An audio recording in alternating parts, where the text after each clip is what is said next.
Próximo sábado, 9:30. Lleguen temprano, por favor. Va a haber atención para niños. Va a haber atención para niños, que traigan a sus niños. Y por favor, si pueden asistir, asistan. Les voy a hacer una pregunta. ¿Cuántas veces en su larga historia los han invitado a un evento de estos? No hay. Simplemente ven, porque lo dejamos como que eso no lo toques. No es necesario. Bueno, vamos a iniciar. Padre, te damos toda la gloria, todo el poder y todo el honor. Señor, que tu Espíritu Santo obre en estos momentos. Te doy todo el control de este lugar y de mi vida, en el nombre de Cristo Jesús. Amén. Hay una historia en la Escritura que me llama a mí la atención por el evento que se dio. Cuando Jesús inicia su ministerio, si tú fueras, supongamos, tú fueras Jesús, ¿cómo iniciarías para darte a notar que eres el Hijo de Dios?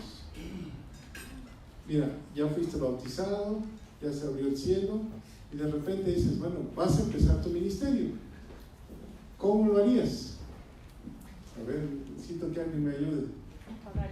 Sanar a un paralítico. Sanar a un paralítico. ¿Qué más? ¿Vale? Evangelizar a alguien. ¿Qué más? Levantar un muerto. ¿Un milagro? Milagro Bueno, creativo. un milagro creativo. Ser maestro. Ser maestro, ¿eh? Bueno, Jesús inicia su ministerio en una fiesta, en una pachanga, ¿eh? ¡Qué increíble! Como que si estuviera todo al revés. Quiero que me acompañen al capítulo 2 del Evangelio de San Juan.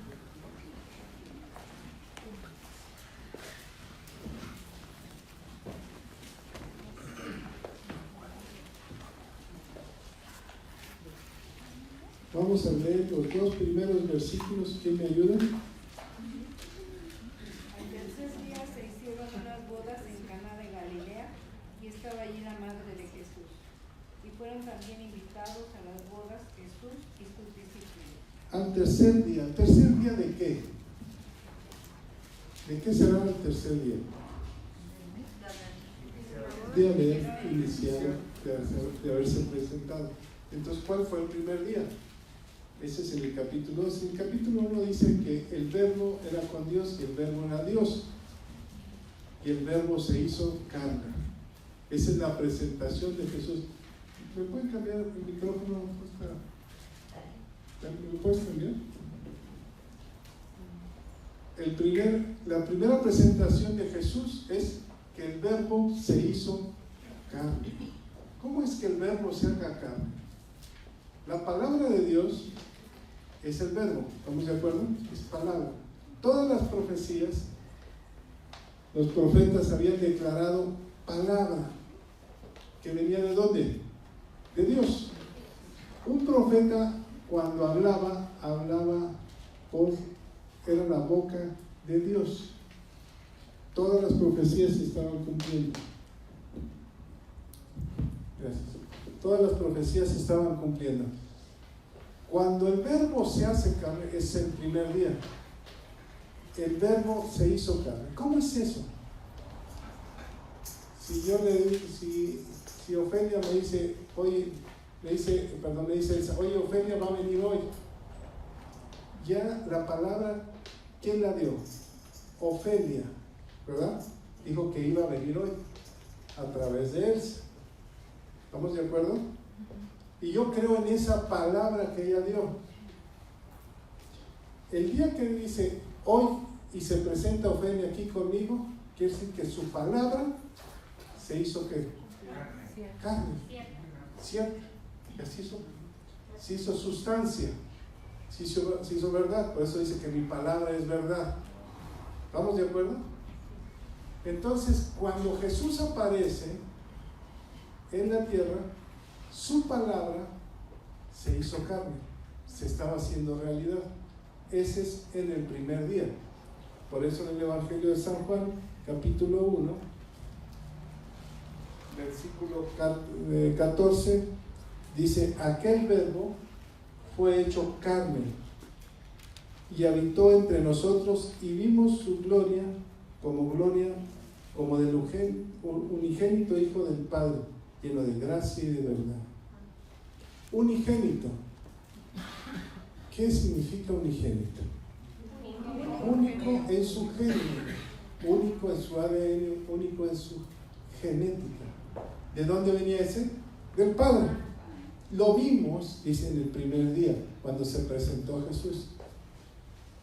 El verbo haciéndose carne. Si me pones el versículo 16, por favor. ¿Alguien me lo lee? Del capítulo 1. Porque de su plenitud tomamos todos y gracia sobre gracia. ¿De qué? ¿Qué es la plenitud? De su gloria. Tomamos todos, ¿verdad? Y de su favor. ¿Y el 18 me lo lees, por favor? A Dios nadie le vio jamás, el unigénito Hijo, que está en el seno del Padre. Él le ha dado a conocer. El único que lo ha visto es el que está en el seno del Padre. ¿Y qué es? Es el unigénito, el que salió de su misma genética. ¿Y qué es el seno del Padre? Dice la Escritura que el seno es el corazón del Padre. Dice que ahí habita el rencor o la dulzura, ¿verdad? En el seno. ¿Dónde está? En el corazón. Entonces, ¿de dónde viene Jesús? ¿De qué habla tu boca? De lo que está lleno en tu corazón. ¿De qué habló el Padre? De Jesús.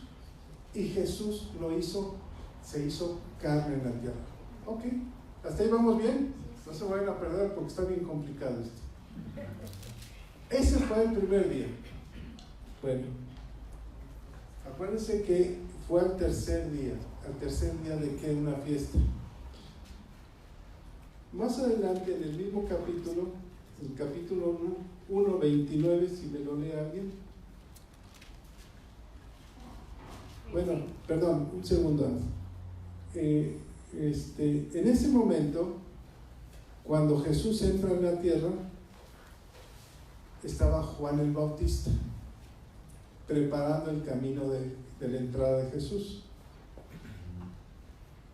Y el versículo 29, ahora sí me lo lees, por favor.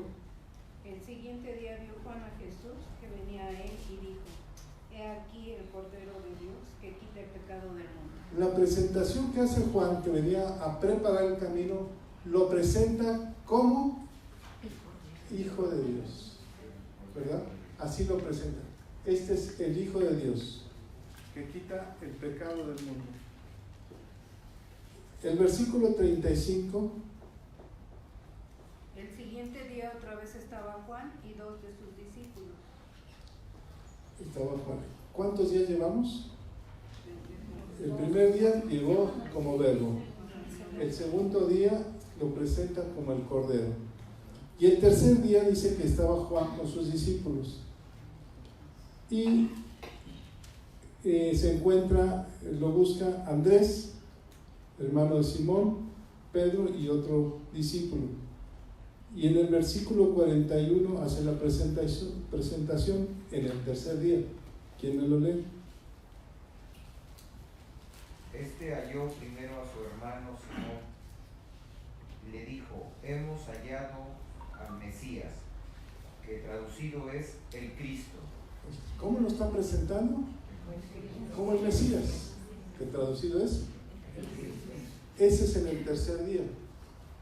Bueno, llevamos 3 días. El cuarto día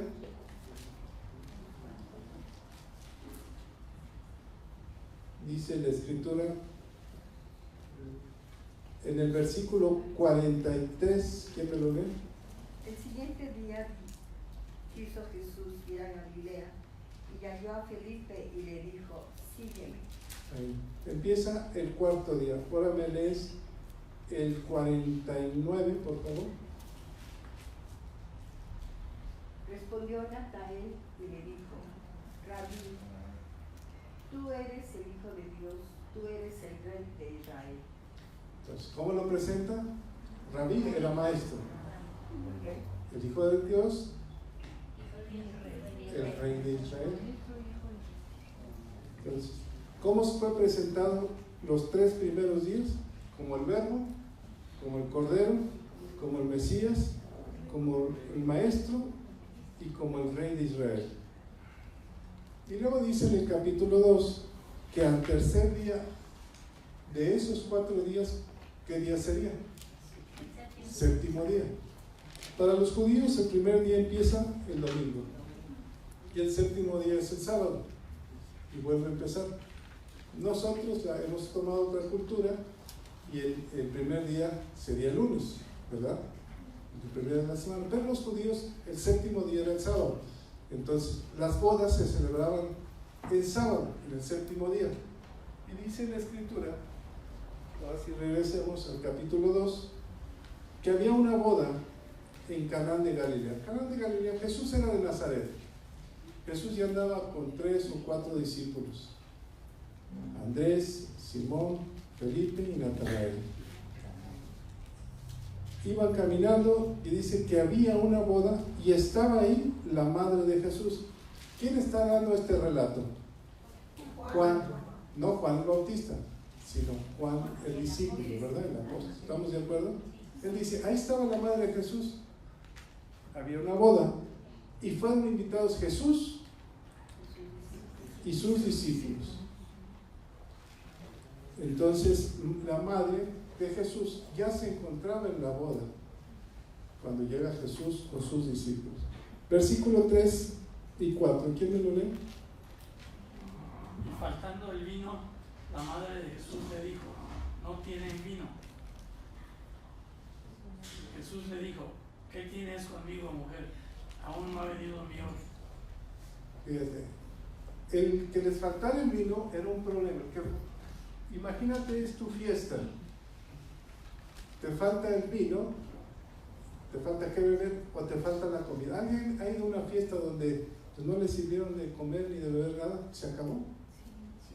¿Te acuerdas perfectamente de esa fiesta? Nunca se olvida, ¿eh? No se olvida. Bueno, en ese entonces, si en tu casa faltara, por ejemplo, que empezara a faltar la comida y tuvieras a tus invitados, ¿a quién le dirías, oye, ya faltó la comida? Al de la casa. Alguien muy cercano a la casa, ¿o no? O le ibas a decir a todos, ya faltó la comida, ¿quién se va por los pastes? No, porque es vergonzoso, ¿verdad? O sea, ¿cómo falta la comida? No hay ni qué comer. Bueno, en el antiguo, en esos tiempos, cuando el novio pedía a la novia, llevaba un regalo, se llevaba algo de economía, que se llamaba la dot. Se entregaba para decir, mira, yo tengo cómo mantener a tu hija. Pues aquí está el dinero. Si la hija era muy hermosa, era más caro. Si la hija era feita, pues nada más, ahí le daban una. Ahí sí, ¿verdad? Pero bueno, el papá de la novia tenía que saber que tenía solvencia. El novio para poder mantener a su hija y para que se le llevara al vaquero, ¿no? Que se la robara. Pero se iba el novio cuando recibía la dote y el papá de la novia decía, pues sí, está bien, me pareció bien el Mustang que me pusiste afuera, está bien. En ese entonces era un burro y 2 caballos, ¿verdad? Ahí está. Entonces decía, el novio sí tiene para mantener a mi hija. Y entonces el novio se iba, preparaba un lugar, preparaba la casa, un cuarto donde iba a vivir y preparaba la fiesta. La fiesta la preparaba con los papás de él. Cuando todo estaba listo, le pedía permiso al papá, decir, ya tengo la casa, ya tengo todo listo, ahora sí, puedo ir por la novia. Y entonces el papá autorizaba. Por eso cuando a Jesús le dicen, ¿cuándo vendrá ese día? Jesús, nadie sabe, ni la hora es, velad, porque vendrá como el ladrón en la noche. Porque venía el novio con un grupo de hombres y los hombres ponían antorchas, venían antorchas y le hacían una malla hasta la casa de la novia. Y la novia tenía que estar lista vestida de lino fino, resplandeciente. Si el novio, ellos veían y venían con gran alegría, venían cantando, gloria, gloria hermano, no, venían cantando, vámonos por la novia, y no sé qué. No me estoy animando. Entonces llegaban a la casa de la novia y la novia tenía que estar vestida, preparada. Porque si no estaba preparada, el novio podía escoger a una de las muchachas que acompañaban a la novia y llevarse. ¿Por qué? Porque no era digna del novio. El novio se había preparado, estaba listo, había pagado el precio. Jesús, así va a pasar. Jesús pagó el precio, ¿o no? Y nosotros como novia de la iglesia, como la iglesia, estamos preparándonos para cuando venga. Bueno, dice que llegaba y se llevaba a la novia, y los novios, los compañeros, se iban con unas fogatas, todos con antorchas, cantando, e iban a la fiesta donde estaba el padre esperándonos. Y luego llegaba la familia de la novia. Y aquí estaba la novia, y aquí está la fiesta. Imaginemos que tú eres invitado en esa fiesta. Y entonces está María, la madre de Jesús, ¿y qué le dice a Jesús? ¿Qué? No, primero, el versículo. Falta el vino. Falta el vino. ¿Cómo supo ella que faltaba el vino? ¿Por qué? Era organizado. Seguramente era alguien muy cercano a la familia, ¿o no? Muy cercano a la familia. Y se dio cuenta, o le dijeron, oye, que fíjense, esa fiesta duraba 7 días, 7 noches. Entonces, ¿cuánto? Invitaban a todo el pueblo. ¿Han ido a alguna fiesta donde se invita a todo el pueblo? Unos 15 años de rancho que se ponen bien padres. Y abren 5 pozos de barbacoa ahora y otros 5 mañana, y ahí se la llevan hasta que ya mole y de todo. Yo creo que todos aquí hemos ido a alguna fiesta de esa, ¿verdad? Entonces, estaba la fiesta y María tuvo que ser alguien muy cercano, ¿o no?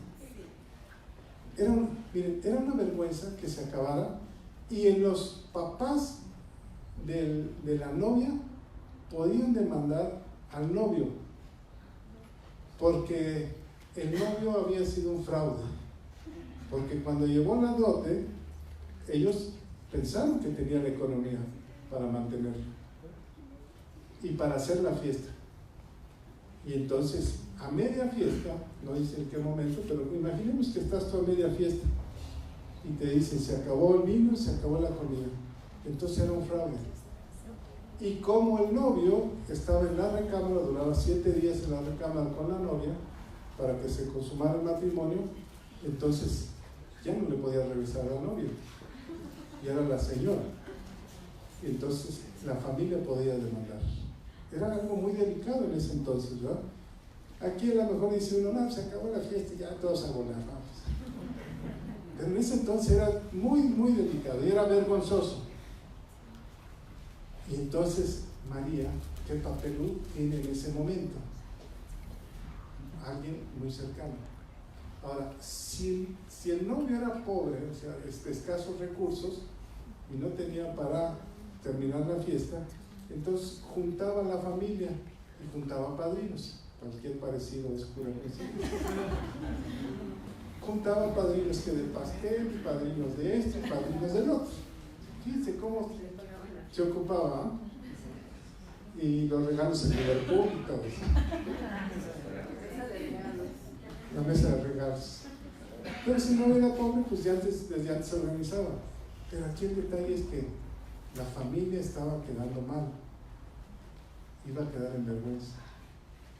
Y María seguramente era alguien muy cercano a la familia. Jesús fue invitado, y sus discípulos y todo el pueblo, aunque Jesús no pertenecía a esa región, a Caná.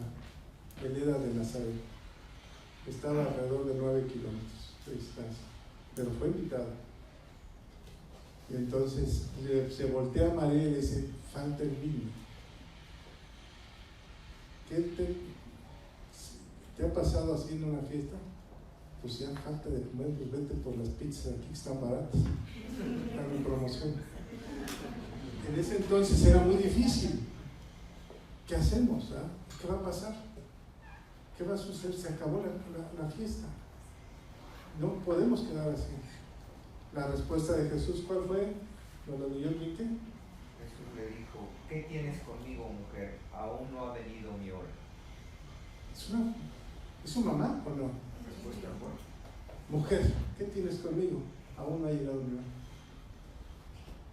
hora. En ese momento, Jesús ya había sido bautizado, ya José, el padre, no aparecía, probablemente había fallecido, ya no estaba, la familia estaba batallando, y le dice, mujer, ¿qué tienes conmigo? Esa palabra significa, señora, ¿qué tienes conmigo? ¿Qué quieres? O sea, señora. ¿Se acuerdan cuando Jesús estaba en la cruz? Que le dijo a María, mujer, he aquí tu hijo. ¿A quién se lo dijo? Al mismo Juan que escribe en este momento. Juan, he aquí tu madre. Él está separando el estado maternal con su deidad. En ese momento, él ya tiene sus discípulos, ya está en su ministerio y es un hijo de Dios. María queda en otro lado. Vamos al versículo que sigue. El 5 nos quedamos, ¿no? El 4. El 5, por favor. Su madre dijo a los que me tenían, haced todo lo que os dijere. Hacer todo lo que os dijera. O sea, yo quedo fuera. Si Él les dice algo, háganlo. ¿Qué sucede en la mentalidad de María? Yo no puedo interceder. ¿Qué pasaba con nosotros cuando decíamos, es que María, la Madre de Dios, le va a hacer caso a Jesús? Así nos pasaba los que venimos de la Iglesia Católica, ¿o no? No. Ella dice, yo quedo fuera, hagan todo lo que Él diga. Jesús fue claro con él, mujer, ¿te crees contra mí? O sea, tú no me puedes ya mandar como me mandabas. Ahorita yo estoy en otra posición. Hagan todo lo que Él diga. Hay un evento cuando había una gran hambre y José el Soñador, ¿recuerdan la historia de José el Soñador? Que había dicho que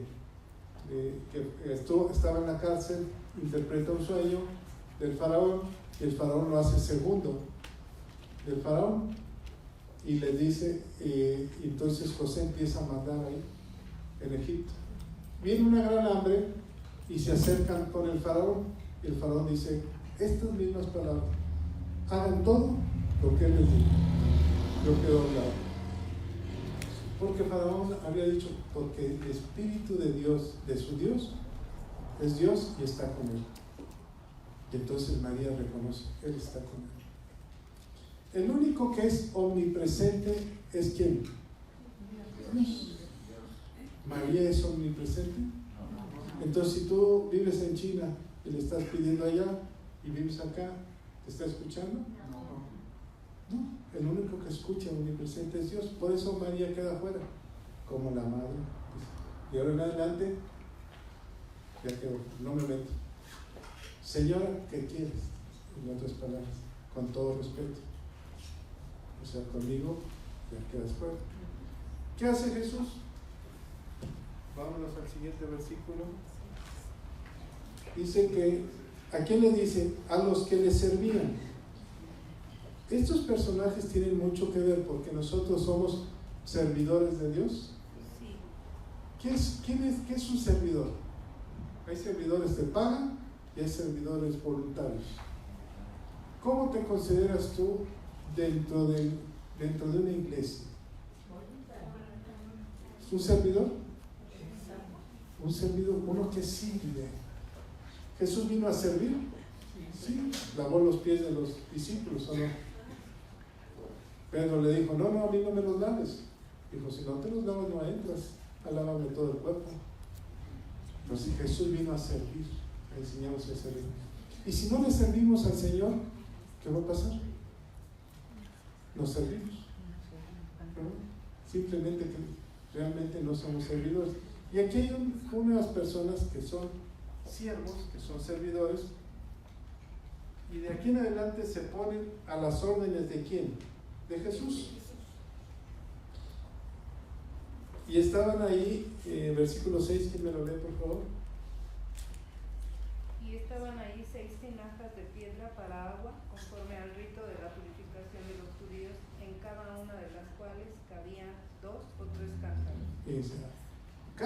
Era como una casa, cada casa o un saloncito de fiestas, podríamos decir, tenía tinajas de piedra. Había 6 y cada una cabían 2 o 3 cántaros. Cada cántaro le cabían alrededor de 40 o 50 litros. Ponle que fueran 50 litros. Ponle que fueran 2 cántaros. ¿Cuántos litros había? 120. Luego las matemáticas, ¿verdad? Si fueran 50, cada cántaro sería 100. Por 6, digo cada tinaja. 2 cántaros de 50. Bajita la mano, ¿no? Pues dice que unos eran 3, pero vámonos con 2. 600 litros, ¿verdad? Mínimo 600 litros de agua. ¿Qué hacía la gente en esos cántaros? Cuando llegaba, venía como era mucho polvo y todo venía, y todos se lavaban las manos, agarraban una cubetita y se lavaban las manos, e incluso los pies. En las costumbres de las bodas, como era un día, y otro día, y otro día, cada que comían iban y se lavaban las manos. Y los siervos o los sirvientes tenían la tarea de estar llenando esa agua y limpiando y barriendo, llenándolos de agua y limpiando. Eran 7 días. Entonces se lavaban las manos, se ensuciaban las tinajas y otra vez se lavaban las manos, y así durante 7 días. Era un trabajo muy pesado. La pregunta es, ¿qué trabajo estás haciendo para el Señor que se te hace pesado, que ya no puedes? Bueno, cada quien sabe lo que trae en el morral, ¿verdad? Pero estos siervos eran su chamba, su trabajo. 600 litros y le dice, llénenlos, ¿verdad? La orden fue llena. Si Jesús no pertenecía a esa familia, ¿por qué le hace caso? Ellos no le van a hacer caso a alguien algún invitado, ¿o sí? ¿Tú le das caso a un invitado? No, tú siéntate, que me diga el amo, ¿no? Pero aquí todos vienen a mandar. Entonces, seguramente Jesús era alguien muy cercano y estaba cuidando la reputación de la familia. ¿Qué hacen los siervos? Siguiente versículo, por favor. ¿El 8? Sí, por favor. Entonces les dijo, sacad ahora. No, el 7, perdón, ¿no? ¿7? Era el 7, sí. Ok. Jesús les dijo, llenad estas tinajas de agua, y las llenaron hasta arriba. Hasta arriba. ¿Eran unos siervos fieles? Sí. Están llenando cubos de 50 litros y llenarlas hasta arriba. Lo hubieran podido llenar a medios. De hecho, ya estuvo. Lo que dijo el Señor ya estuvo. Pero dice que las llenaron hasta arriba. ¿Qué dice el Salmo 23? El versículo 5, mi copa está rebosando. ¿Qué le dijo Jesús a la mujer samaritana? Si supieras de esta agua que yo te daría, esta agua jamás te volvería a dar sed. ¿A qué se refiere eso? Llenan las tinajas de agua. Eran tinajas para la purificación, para purificarse. En el Nuevo Testamento, en el libro de Santiago, dice que a través de la palabra nuestro corazón se purifica, nuestra alma se purifica. Entonces, ¿de qué nos llenamos nosotros? De la palabra. Por eso Dios está mostrando algo físico para mostrar algo espiritual. Todo es a través de la palabra. Bueno, dice la Escritura que la llenaron hasta arriba. Ahora sí, me lees el siguiente, por favor. Entonces les dijo, sacad ahora, llevarlo al maestresala, perdón, que es mayordomo, y se lo llevaron.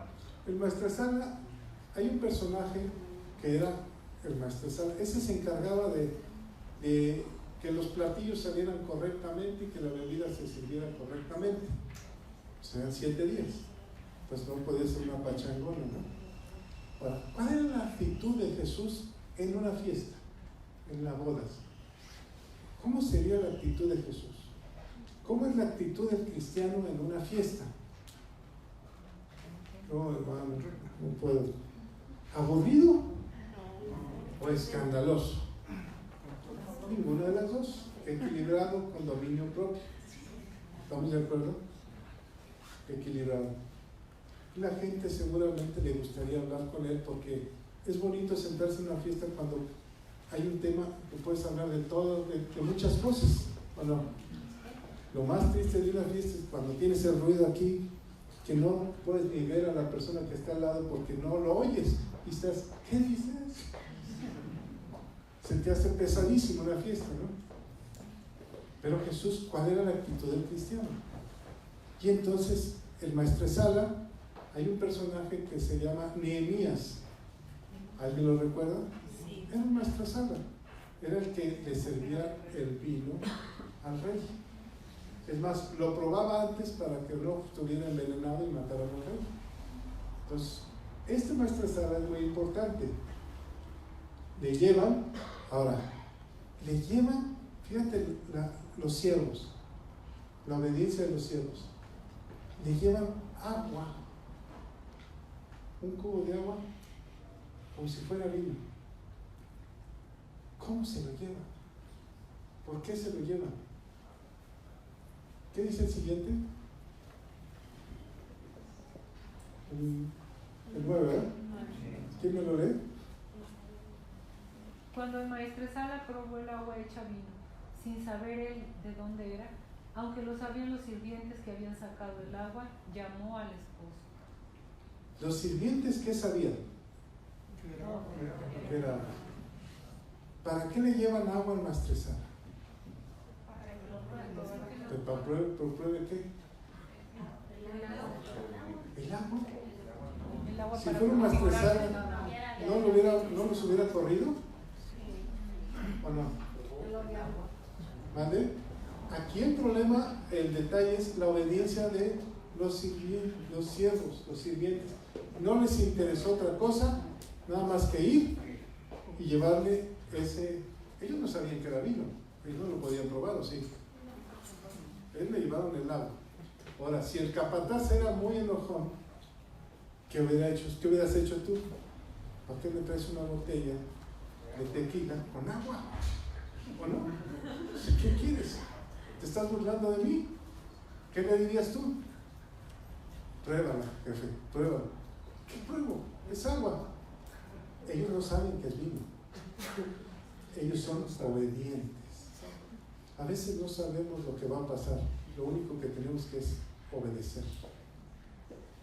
Cuando vamos a orar por una persona, lo único que tenemos que hacer es obedecer. No sabemos si se va a sanar o no, o si es cuestión de Dios. ¿En qué momento cambia el agua en vino? En el trayecto. En la obediencia. Por la obediencia de los siervos. Los siervos obedecieron. Si los siervos no obedecen, si nosotros no obedecemos, no se hace milagro. Tú y yo tenemos que aprender a servirle al Señor con los ojos cerrados. Si el Señor te dice, ven, tú ven. Oye, pero está muy mal, está gravísima esta persona, tú ven. ¿Qué voy a declarar? Sanidad. ¿O vas a declarar muerte? Sanidad, es cuestión de Dios. Yo le llevo la agua. Y lo demás es cuestión de Dios. El maestresala prueba el agua y ¿cuál fue su respuesta?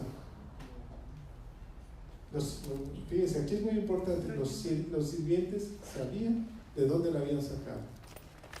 Cuando el maestresala la prueba, ¿qué dice?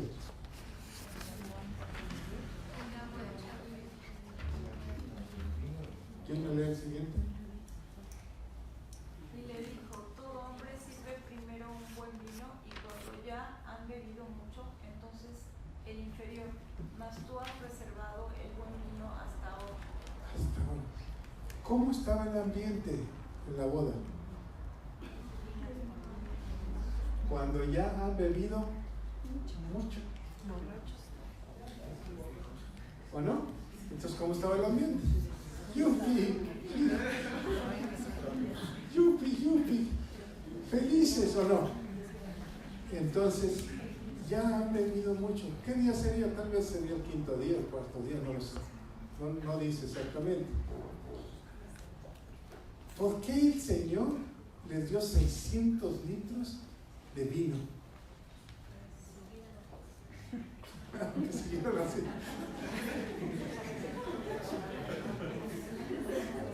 Es una fiesta. Es una fiesta. Ahora, si no se debería de tomar vino, ¿por qué no convirtió el vino en agua? Y todos con el licuado de mango se acabó. ¿Por qué convirtió el vino, el agua en vino? No estoy diciendo que hay que tomarla. Estoy diciendo que bajo control, dominio propio, se puede tomarse una copa. Eso no es malo. Los placeres los hizo Dios. ¿Para qué? Para los placeres. Bueno, el problema del hombre es que no tiene dominio propio y abusa del placer. Entonces, hay actitudes en la iglesia donde dicen no, y se van a la orilla y claro que esto es libre, ¿no? Ni conviven porque la música es del diablo y ya. Jesús, ¿cómo estaría? Así que estaría haciendo. ¿Feliz o no? Les dio un toque más de vino y de buen vino, porque él no hace mal vino, todo lo hace bien. Entonces le dio para que la fiesta continuara. Y yo me pregunto, ¿saldrían algunos borrachos de ahí? Seguramente, ¿no? Libre albedrío. Seguramente se sirvió el mejor vino al final. 600 litros de vino. Jesús tomaba vino. Jesús lo acusaron de que era comilón. ¿Cómo decir? Comilón y un bebedor. Y que andaba con publicanos y pecadores. Pero en la vida de Cristo jamás se le encontró algo que pueda ser juzgado. Pues, ¿cómo era su comportamiento? Dominio propio. ¿Le gustaban las fiestas a Jesús? La pregunta es, ¿le gustan las fiestas al Padre? Pues si vamos a celebrar los 50 días otra fiesta, ¿o no? Y en la Biblia los judíos celebran muchas fiestas. Si nosotros nos apegáramos a lo que dicen ellos, de seguro cada 15 días teníamos pachanga. Pero son 3 fiestas las que nos piden, ¿verdad? Entonces, Jesús, ¿tú cuál es tu comportamiento en la sociedad? Y vamos terminando. De alegría, con gozo. Si te puedes tomar una copa, tómatela. Si tienes dominio propio. Si no tienes dominio propio, ni se te acerques al alcohol. ¿Verdad? ¿Quién era el que tenía más dominio propio aparte de Jesús en ese entonces? Juan no estaba. ¿El maestresala o no? Está palpando y dice, oye, el cantador. Ahora, mi pregunta sería, ¿y los discípulos? ¿Qué hacían? ¿Se echaban su copita o no? Y se maravillaron. Dice, ¿quién me lee el siguiente, por favor? Este principio de señales hizo Jesús en Caná de Galilea y manifestó su gloria y sus discípulos creyeron en él. Este es el principio de señales, una boda. ¿Qué dice la Escritura del final de los tiempos? ¿Qué está preparando Jesús? ¿Pero con quién? ¿Con quién? Con nosotros. A ver, di, conmigo. Porque a veces le echamos la culpa a la otra novia, con la otra. Conmigo. Tú eres la novia. Tú eres la novia que Jesús te está preparando. Vámonos a Apocalipsis, déjenme buscar la cita. Capítulo.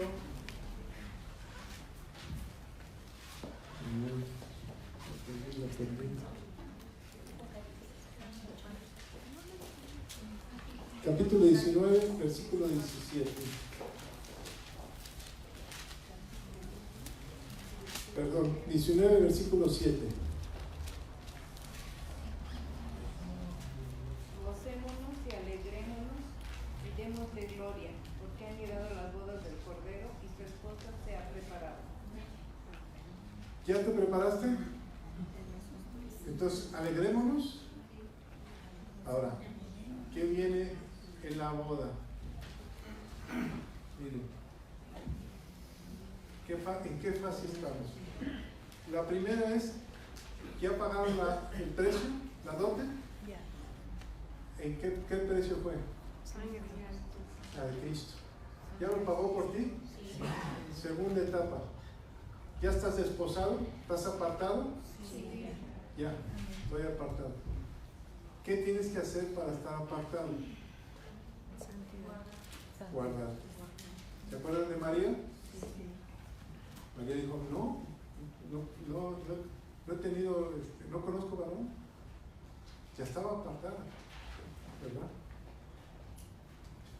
Tercera etapa, cuando venga el novio. ¿Cuándo va a venir el novio? ¿Vale? No lo sabemos, ¿verdad? ¿Está preparado? Puede llegar hoy, puede llegar mañana o puede llegar en la próxima generación. Lo estamos esperando. Y la última etapa, ¿cuál es? ¿Qué vamos a hacer? ¿Dónde vamos a estar? Con Él, en la boda. ¿Cómo vamos a ir vestidos? ¿Qué es nuestro lino fino? ¿A qué se refiere? Cuerpo, mente limpia. Nuestro corazón limpio. Purificado por la palabra de Dios. Si nos enamoramos de Él, cuando estemos en la boda, ¿qué le vas a decir? Te amo, ¿verdad? O le vas a decir, ay, qué padre nos la estamos pasando. Te amo, he esperado tanto este momento. Esa va a ser las bodas del Cordero vuelvo a decir, con Él. Y quédate con eso. Un día vamos a estar celebrando las bodas del Cordero. Este es el tiempo de pagar el precio por la boda. ¿Ya lo pagó? Está esperando otra hora. ¿Cuál es? Cuando venga por nosotros. Amén. Ponte de pie.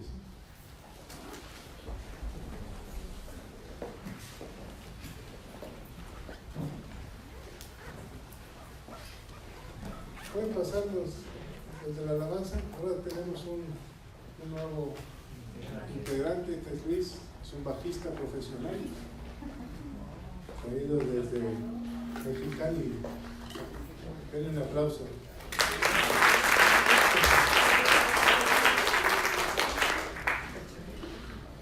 Pueden pasar. Quisiera que antes de despedirnos entonáramos el canto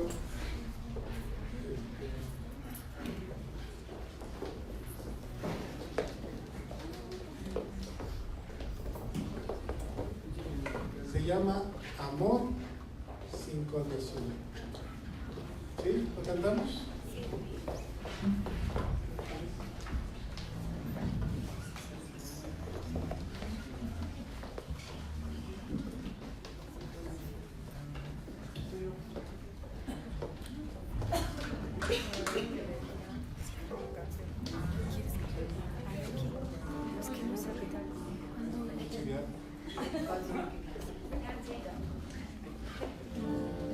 Vamos a cantarlo con todo nuestro corazón porque es amor sin condición.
están enfermos, por favor, el que esté al lado, pónganle la mano en el hombro, ¿sí? Vamos a hacer una oración.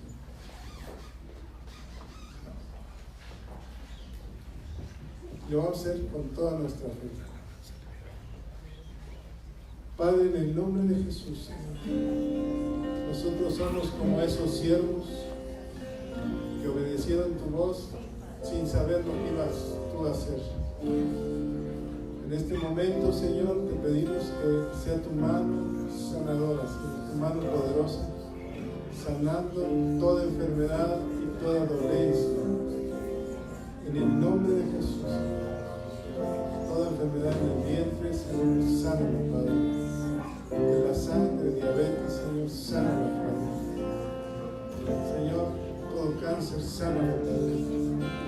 Señor, nosotros somos como los siervos que llevamos las tinajas donde se va a hacer el milagro, pero tú haces el milagro, Señor.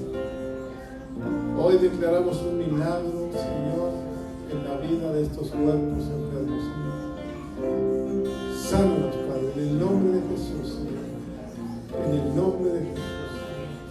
Te damos gracias, Señor, porque el milagro se hace cuando tú ordenas, Padre.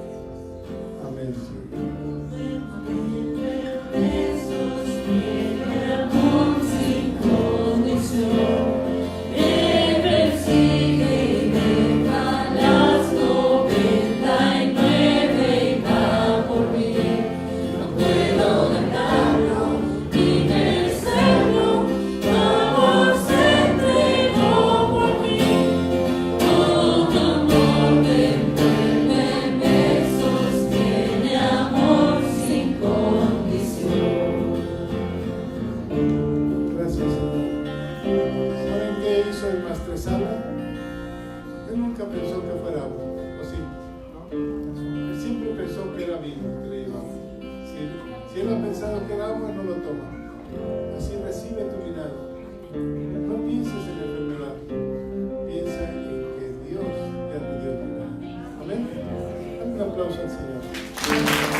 Vamos a recoger las ofrendas.